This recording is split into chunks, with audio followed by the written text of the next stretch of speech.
All right there, VC. Happy Boxing Day. Steve reporting here to trying to catch up a bit on himself. So I'm using the holiday period just to catch up a little bit on myself.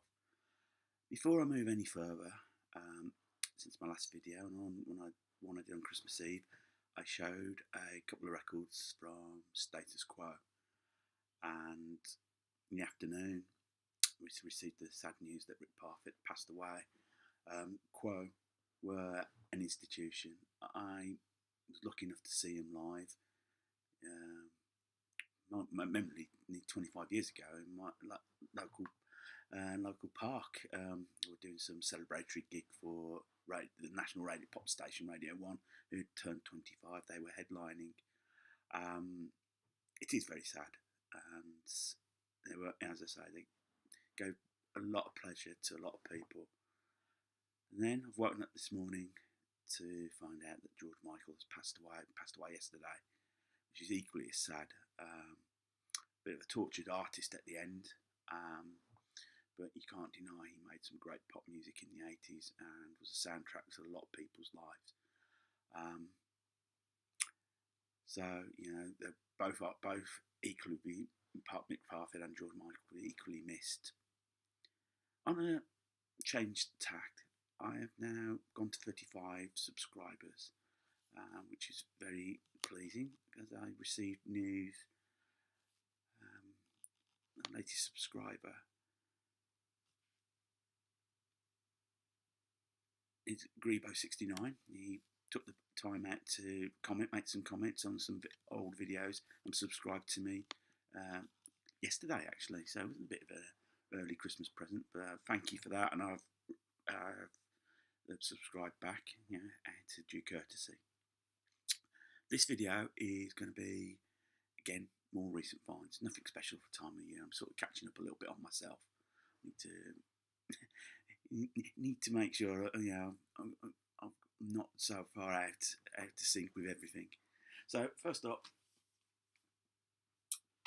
I showed last video Shannon Harsher, Waddy Waddy, sort of like 50s pastiche rock and roll. In the 80s, we had one guy that really took it to a new level. He appeared in the Elvis musical, which came out as a bit of a tribute to him after Elvis died.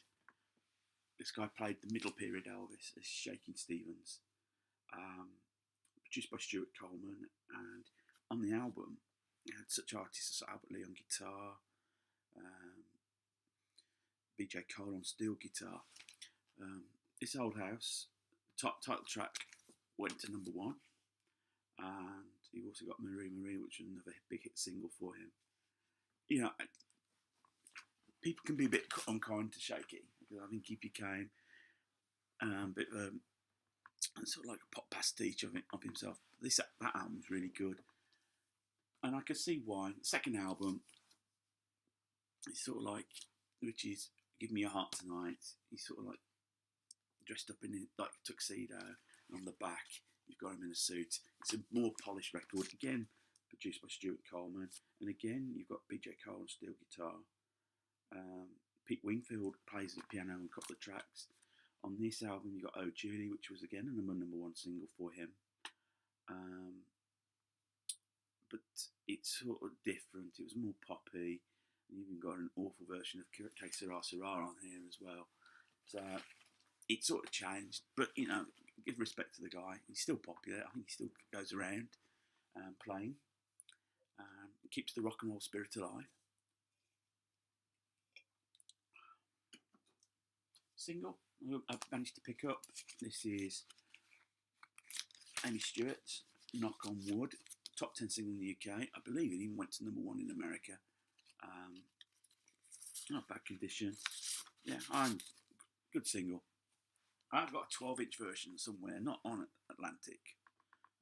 It was put on some Kool and the Gang's celebration, I think, was on the other side.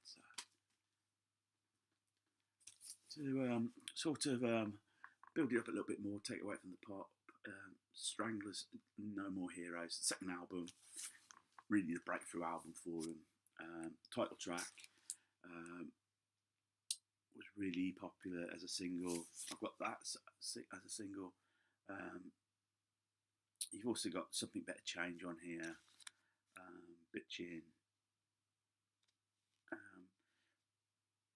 You got it also shows a little bit of the sexy side there. Bring on the Nubiles, but a seminal album for '77. They weren't punk. They caught their attitude was, and it's a very hard hitting album.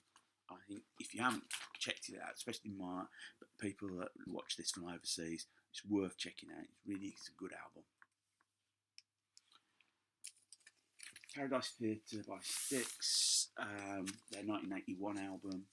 It's probably their most successful album in the UK, I think. On the coattails, they had Babe as a hit single the previous year. What's special about this record is, I don't know if it shows up on here. I don't think it will show up on here.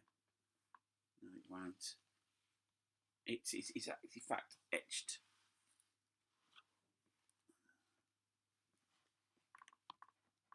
You can see logos etched onto the disc itself. The show up really well playing. Best known track on here is Best of Times. It's a concept album. I think, given the success of Babe, people, particularly in the UK, do forget that they were quite a proggy rock band in their time, and there's elements of this in the album. But yeah, it basically tells the story of a theatre that opened up, went through a successful period, and then on the back you see it being closed, being pulled down. It's quite a melancholy album, I think, but a good album all the same. Another single, this is Donna Summer's I Feel Love, groundbreaking disco production, Giorgio Moroder. And a few videos back, a couple of months back, I picked up a copy of Donna Summer's On the Radio, her greatest hit, volume 1 and 2. Unfortunately, it only had volume 2 on it. It had what was in the other disc was the State of Independence 12-inch. Managed to pick up another copy, again for £1. And it's got both records in, so I'm happy with that. That sort of completes that. It actually works really well because it's sort of mixed in together. There's quite a seamless mix on it, so I'm pleased with that. Another single, W.H. Smith's in the UK had a thing reissuing old singles under the Old Gold collection, and so they're not originals. But here I've managed to pick up Thin Lizzy's Whiskey in the Jar, and not the single version. This is the album version they put out, and then on the B side you've got The Rocker. So I'm really pleased to pick that up, and it's really in excellent condition, well looked after. Early 80s pop, successful both sides of Atlantic, Thompson Twins. The breakthrough album, Quick Step and Sidekick. You got Love on Your Side and We Are Detectives are the main singles. I don't think much of the hairstyles though.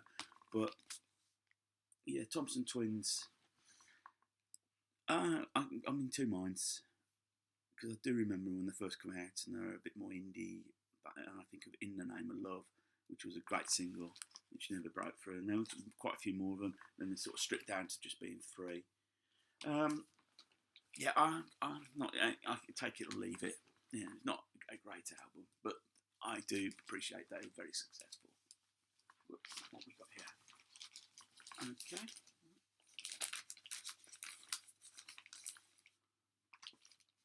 12-inch single, Tom Tom Club under the Broadwalk, their version. Second of their hit singles in the UK.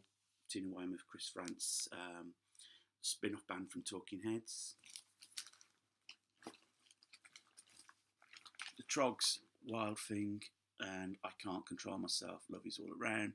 The reason I got this is it's a 2-single set. Second single is the Trogs tapes. It's actually it's on both sides, the same tapes on both sides. I just found this a hilarious listen. I'd heard so much about it. I've never actually listened to it. And so, pleased to pick up that. I think it's when Ronnie Bond.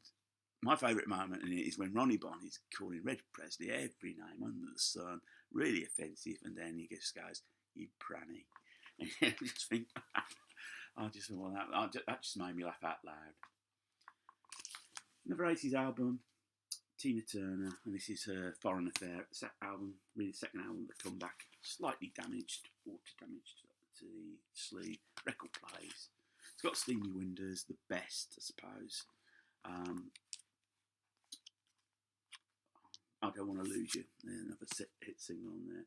Not as good as Private Dancer, in my opinion.